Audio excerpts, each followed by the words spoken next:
ஸ்ரீ ரமண அருளமுத விளக்கம். இறைவனிடம் முறையிடாதீர்கள். புதுக்கோட்டையிலிருந்து வந்திருந்த திவான் ராகவையா பகவான் ரமணரிடம் கேட்ட கேள்வியும் ரமணரின் பதிலும் அதன் விளக்கமும். திவான், நாங்கெல்லாம் உலகத்துல உழல்றவங்க. ஒன்னு மாத்தி ஒன்னு ஏதாவது பிரச்சனை இருந்துகிட்டே இருக்கு. எப்படி வெளியே வர்றதுன்னே தெரியல. இறைவன் கிட்ட எவ்வளவு முறையிட்டாலும் ஒன்னும் திருப்தியா இல்ல. என்ன செய்யறது? ரமணர்: இறைவன் கிட்ட முறையிடாதேள், சரணடைங்கோ. திவான்: சரணடைஞ்சாலும் ஒன்னும் மாற மாட்டேங்குது. ரமணர்: சரணடைஞ்சாலும் ஒன்னும் மாற மாட்டேங்குது அப்படின்னெல்லாம் குறை சொல்லக்கூடாது. சரணடைஞ்சிட்டா அவர் எப்படி நடத்துறாரோ நடத்தட்டும்னு அவர் இஷ்டத்துக்கு விட்டுடணும். என்னோட இஷ்டப்பிரகாரம் நடக்க வேண்டாம், உங்க இஷ்டப்பிரகாரமே நடத்துங்கோன்னு விட்டுடணும். அதுக்கு வருத்தப்படக்கூடாது. துன்பமா இருக்கிற மாதிரி இருக்கும், முடிவில வேறு விதமா இருக்கும். நமக்கு அதெல்லாம் பிடிபடாது. திவான்: நாங்க உங்கள மாதிரி இல்ல. எங்களுக்கெல்லாம் குடும்பம், சொந்தம், பந்தம்னு நிறைய இருக்கு. அவங்கெல்லாம் எக்கேடும் கெட்டுப் போகட்டும், உன்னிஷ்டம்னு இருக்க முடியல பகவானே. ரமணர்: அப்ப நீங்க சொன்ன மாதிரி சரணடையலன்னு தான் அர்த்தம். எல்லாத்தையும் இறைவன் பாரம்னு ஒப்படைச்சிடுங்கோ. மேற்கண்ட உரையாடல் குறித்து தன் குருவிடம் வினவி விளக்கம் பெறுகிறாள் ஒரு மாணவி. குருவே, வணக்கம். பகவான் ரமணரின் ஒரு உரையாடலை படித்தேன். புதுக்கோட்டை திவான் ஒருவர் தம் கஷ்டங்களை சொல்லி இறைவனிடம் முறையிட்டாலும் திருப்தியில்லை என்கிறார். அதற்கு ரமணர் முறையிடாதேள், சரணடைங்கோ என்கிறார். எனக்கிங்கே ஒரு பெரிய சந்தேகம். நாம் கோயிலுக்குப் போவதே நம் குறைகளை சொல்லி, கடவுளே என்னை காப்பாற்று, இந்த பிரச்சனையை தீர்த்து வை என்று வேண்டி கேட்பதற்குத்தானே. ரமணர் ஏன் முறையிடக்கூடாது என்கிறார்? முறையிடுவதற்கும் சரணடைவதற்கும் அப்படி என்ன பெரிய வித்தியாசம்? வண்டார்குழலி, இது மிக நுட்பமான ஒரு வித்தியாசம். 1. முறையிடுதல், பெட்டிஷனிங். இது ஒரு கோரிக்கை. கடவுளே, எனக்கு இந்த பிரச்சனை இருக்கிறது, இதை இப்படித்தான் நீ தீர்த்து வைக்க வேண்டும் என்று நாம் கடவுளுக்கே வழி சொல்கிறோம். இங்கே நான், ஈகோ இருக்கிறது. எனக்கு இது நல்லது, இது கெட்டது என்று தீர்மானிக்கும் உரிமையை நீ வைத்துக் கொள்கிறாய். கடவுளை ஒரு வேலைக்காரன் போல பாவிக்கிறாய். 2. சரணாகதி, சரண்டர். இது ஒரு ஒப்படைப்பு. கடவுளே, எனக்கு பிரச்சனை இருக்கிறது, ஆனால் இதை எப்படி தீர்ப்பது அல்லது தீர்க்காமலே விடுவதா என்பது உன்னிஷ்டம். உனக்கு எது சரி என்று படுகிறதோ அதை செய். இங்கே நான் விலகிவிடுகிறது. முடிவெடுக்கும் உரிமையை இறைவனிடம் கொடுத்து விடுகிறாய். ஒரு உதாரணம் சொல்கிறேன். நீ மருத்துவரிடம் செல்கிறாய்.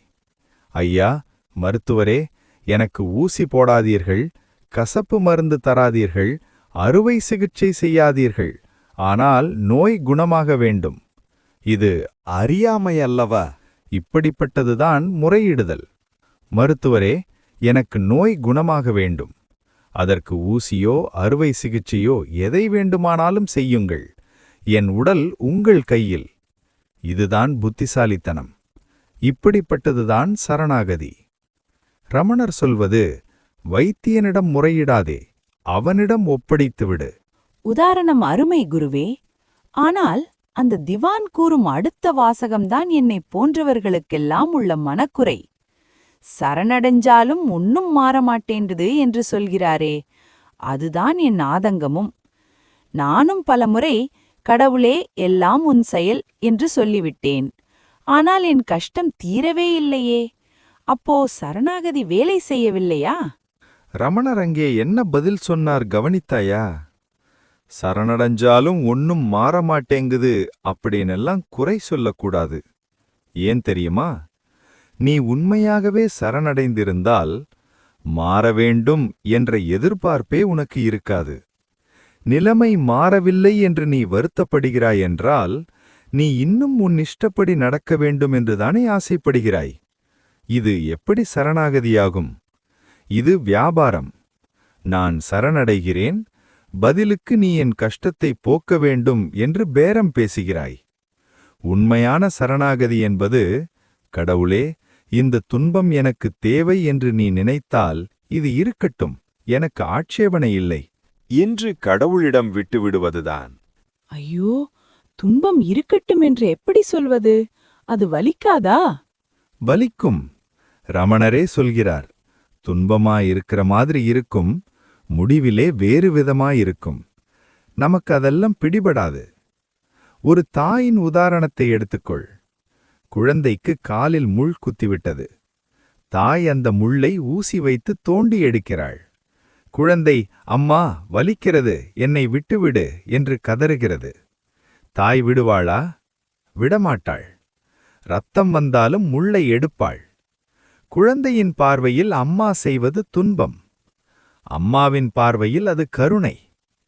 சற்று முன் ஒரு மருத்துவன் உதாரணம் சொன்னேனே, அந்த உதாரணத்தை தம் சரணாகதி நிலை எப்படிப்பட்டது என்று கூறுவதற்கு குலசேகர ஆழ்வாரும் ஒரு பாசுரத்தில் ஏற்கனவே சொல்லியிருக்கிறார். வாழால் அறுத்து சுடினும் மருத்துவன் பால், மாளாத காதல் நோயாளன் போல், மாயத்தால் மீளா துயர்தரினும் வித்துவக்கோட்டு அம்மா நீ, ஆழா உனது அருளே பார்ப்பன் அடியேனே. மிக்க வேதனை உண்டாகும்படி கத்தியால் அறுத்து நெருப்பால் சுட்டு மருத்துவம் செய்தாலும் அவையெல்லாம் தன் நன்மைக்கே என்று கருதி மருத்துவர் மீது நோயாளி அன்பு வைத்திருப்பது போல திருவித்துவக்கோட்டில் உறையும் பெருமாளே, நீ உன் மாயத்தால் எனக்கு நீங்காத துன்பங்களை தந்தாலும் உன்னால் ஆட்கொள்ளப்பட்டவனாக நான் அந்த துன்பங்களையெல்லாம் நீ செய்யும் அருளாகவே கருதுவேன் என்கிறார் ஆழ்வார். ரமணர் சொல்வது இதுதான். உனக்கு அது இப்போது துன்பமாக தெரியலாம், ஆனால் இறைவன் செய்வது ஒரு பெரிய நன்மைக்காக, ஹீலிங் ப்ராசஸ். அதை இடையில் தடுத்து நிறுத்த முயலாதே, அவன் இஷ்டத்துக்கு விட்டுவிடு. அது புரிகிறது குருவே. ஆனால் அந்த திவான் கேட்கும் அடுத்த கேள்விதான் என் நெஞ்சை தொட்டது. நாங்க உங்கள மாதிரி துறவி இல்லை. எங்களுக்கு குடும்பம், சொந்தம், பந்தம் இருக்கு. அவங்கெல்லாம் எக்கேடும் கெட்டுப் போகட்டும், உன் இஷ்டம் நீ இருக்க முடியல பகவானே. இதுதான் என் நிதர்சனம். எனக்கு கணவர், குழந்தைகள் இருக்கிறார்கள். கடவுளே, உன் இஷ்டம் என்று விட்டுவிட்டு அவர்கள் கஷ்டப்படுவதை நான் வேடிக்கை பார்க்க முடியுமா?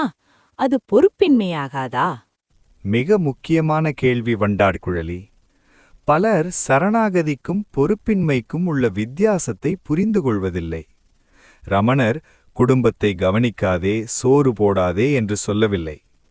அவர் சொல்வது, பற்றுதலை விடு, கடமையை செய். இதற்கு ஒரு நடைமுறை உதாரணம் சொல்கிறேன். ஒரு வங்கியில் காசாளராக இருப்பவர் தினமும் பல கோடி ரூபாயை கையாளுகிறார். அதை பாதுகாக்கிறார், கணக்கு வழக்கு பார்க்கிறார். ஆனால் சாயங்காலம் வீட்டுக்கு போகும்போது, ஐயோ அந்த பணம் வங்கியில் இருக்கிறதே என்று கவலைப்பட்டு கொண்டே போவாரா? அல்லது வங்கிக்கு அன்று பண வரவு குறைந்தால் தன் சொந்த பணம் போனது போல் நெஞ்சு வெடித்து அழுவாரா? மாட்டார். ஏனென்றால் அது அவருடைய பணமில்லை, வங்கியுடையது. அவர் வெறும் காவலாளி. இதுதான் சரணாகதி. உன் குடும்பம், உன் குழந்தைகள், உன் கணவர், இவர்கள் யாரும் உன்னுடையவர்கள் இல்லை. இவர்கள் இறைவனுடைய சொத்து. இறைவன் உன்னை ஒரு பொறுப்பாளராக, ட்ரஸ்டி ஆகப் போட்டிருக்கிறான். இவர்களை பார்த்துக் கொள்வது உன் வேலை. இவர்களுக்கு என்ன நடக்க வேண்டும் என்று முடிவு செய்வது அவன் வேலை, இறைவன் வேலை. நீ குழந்தைக்கு கல்வி அளிக்கிறாய், அது உன் கடமை.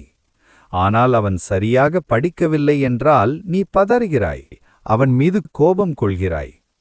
சரணாகதி செய்தவள் என்ன செய்வாள்? என் கடமையை செய்துவிட்டேன், முடிவு இறைவன் கையில், அவன் பார்த்துக் கொள்வான் என்று அமைதியாக இருப்பாள். எக்கேலும் கெட்டுப்போகட்டும் என்று விடுவது சரணாகதி அல்ல. இறைவா, நீ எதை செய்தாலும் அது நன்மைக்கே என்று நம்புவதுதான் சரணாகதி. அப்படியானால் நான் முயற்சி செய்ய வேண்டும், ஆனால் முடிவை பற்றி கவலைப்படக்கூடாது, இதுதானே? ஆமாம், கீதையில் கிருஷ்ணர் சொன்னதும் இதுதான். அந்த திவானிடம் ரமணர் கடைசியாக சொன்னார், எல்லாத்தையும் இறைவன் பாரம்னு ஒப்படைத்து விடுங்கோ. நாம் ரயிலில் போகிறோம். பெட்டியை தலையில் வைத்துக் கொண்டா போவோம்? ரயிலில் ஏறிய பிறகு பெட்டியை கீழே வைத்துவிட்டு நிம்மதியாக தூங்குவோம். ரயில் நம்மையும் சுமக்கிறது, நம் சுமையையும் சுமக்கிறது. நீ ஏன் குடும்ப சுமையை தலையில் சுமக்கிறாய்? இறைவா, இந்த குடும்பம் நீ கொடுத்தது, இந்த பிரச்சனை நீ கொடுத்தது, இதை நீயே சுமந்து கொள். நான் உன் கருவியாக மட்டும் இருக்கிறேன். இப்படி சொல்லிப்பார், உன் மனம் இறகு போல லேசாகிவிடும். அப்படி செய்தால் பிரச்சனை தீருமா? பிரச்சனை தீரலாம், தீராமல் போகலாம். ஆனால் நீ, அதாவது உன் மனம் மாறிவிடுவாய். முன்பு பிரச்சனையைக் கண்டு பயந்தாய். இப்போது என் தகப்பன் பார்த்துக் கொள்வான் என்ற தைரியம் வந்துவிடும். சரணாகதி என்பது சூழ்நிலையை மாற்றுவதல்ல, சூழ்நிலையை பார்க்கும் உன் பார்வையை மாற்றுவது. குருவே, இவ்வளவு நாள் நான் முறையிடுதலே பக்தி என்று நினைத்திருந்தேன். இப்போது புரிகிறது. முறையிடுவது என் இஷ்டப்படி நட, சரணடைவது உன் இஷ்டப்படி நடத்து. என் இஷ்டத்தை விட இறைவனின் இஷ்டம் விவேகமானது, கருணைமானது என்று நம்புவதுதான் பக்தி. மிகச் சரி வண்டார்குழலி. இறைவன் ஒரு சிறந்த சிற்பி. உன்னை செதுக்கிக் கொண்டிருக்கிறான். உளி அடிக்கும்போது கல்லுக்கு வலிக்கத்தான் செய்யும். என்னை உடைக்கிறானே என்று கல் நினைத்தால் அது முறையிடுதல். என்னை அழகான சிலையாக மாற்றுகிறான் என்று நினைத்தால் அது சரணாகதி. இனிமேல் பிரார்த்தனை செய்யும்போது பட்டியலை போட்டு வேண்டாதே. உனக்கு தெரியாதது ஒன்றுமில்லை, என்னை எப்படி நடத்த வேண்டுமோ அப்படி நடத்து என்று சொல்லிப்பார். அந்த நிம்மதிக்கு ஈடு இணையில்லை. மிக்க நன்றி குருவே. என் கவலை மூட்டையை இன்று பகவான் ரமணரின் காலடியில் இறக்கி வைத்து விட்டேன். இனி அவர் இஷ்டம். ஓம் நமோ பகவதே ஸ்ரீ ரமணாய. குரு மாணவி குரல்கள். செயற்கை நுண்ணறிவு. ரமணோபதேச ஆதாரம். ஸ்ரீ ரமணாசிரம வெளியீட்டு நூல்கள். ஆக்கம் கவிஞர் பத்மதேவன்.